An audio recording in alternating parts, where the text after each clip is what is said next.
గిరిజనుల మీద ప్రేమ లేదు, దళితుల మీద ప్రేమ లేదు, 42% రిజర్వేషన్ ఇస్తానని నువ్వు మోసం చేసిన బలహీన వర్గాల బిడ్డల మీద ప్రేమ లేదు, 2500 రూపాయలు ఇస్తానని నువ్వు మోసం చేసిన ఆడబిడ్డల మీద కనీస గౌరవం లేదు. ఇట్లా చెప్పుకుంటూ పోతే ఒక్కటంటే ఒక్క విషయంలో కూడా ముఖ్యమంత్రి గారు ఇప్పటివరకు సఫలం కాలేదు.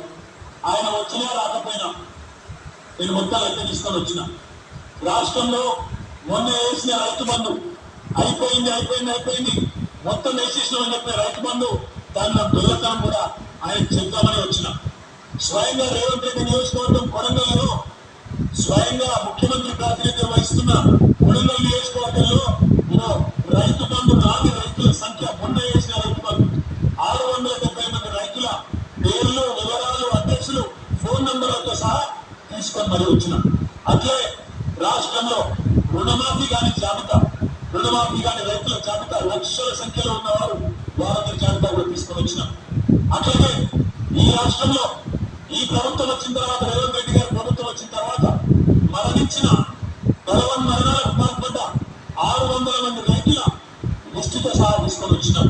అట్లాగే ఈ రాష్ట్రంలో బోనస్ రాక పంటలు అమ్ముకునే దిక్కులేక ప్రభుత్వం కొనక మిల్లర్లకు అమ్ముకొని నష్టపోయే రైతుల జాబితా కూడా మీరు ఏమంటే ఇవ్వడానికి సిద్ధంగా ఉన్నాం. ఇవాళ రాష్ట్రంలో ఎరువుల కొరత రైతులను సతమతం చేస్తున్నారు. ఒక ఆధార్ కార్డు మీద ఒకటే ఎరువు బస్తా ఒకటే యూరియా బస్తా ఇస్తామంటే వాళ్ళ రైతులు మళ్ళా లైన్లు కట్టి చెప్పులు క్యూలో పెట్టి ఎదురు చూస్తూ ఉన్నారు ప్రత్యేక దుకాణాల ముంగట.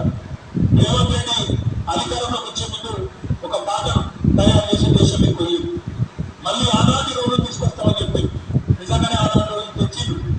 ఆనాటి రోజులు కరెంటు కోతల రోజులు, మళ్ళీ ట్రాన్స్ఫార్మర్ల పేపర్ కోల్పోయే రోజులు, ఆనాటి రోజులు ఎరువుల కోసం విత్తనాల కోసం లైన్లలో నిలబడే రోజులు మళ్ళీ కాంగ్రెస్ ప్రభుత్వం తీసుకొని వచ్చింది. ఇందిరమ్మ రాజ్యం అంటే సంక్షేమ రాజ్యం వస్తుందేమో అనుకున్నారు ప్రజలు. కానీ ఇందిరమ్మ రాజ్యం అంటే అక్రమ కేసులు, ఇందిరమ్మ రాజ్యం అంటే అణిచివేతలు, ఇందిరమ్మ రాజ్యం అంటే నిర్బంధాలు.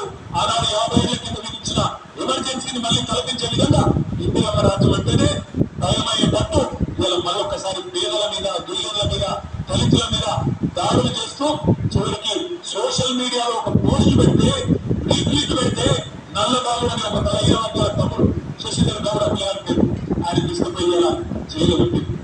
అందుకే ఇందిరమ్మ రాజ్యం అంటే ఏందో ప్రజలకు అర్థమైంది, ఆనాటి రోజులు అంటే ఏందో అర్థమైంది, మార్పు అంటే ఏందో అర్థమైంది, అన్ని విషయాలు అర్థమైనాయి. కాబట్టి కరోనా స్టాప్ పెట్టడానికి రేవంత్ రెడ్డి గారికి రాష్ట్రపతి సిద్ధంగా ఉన్నారు.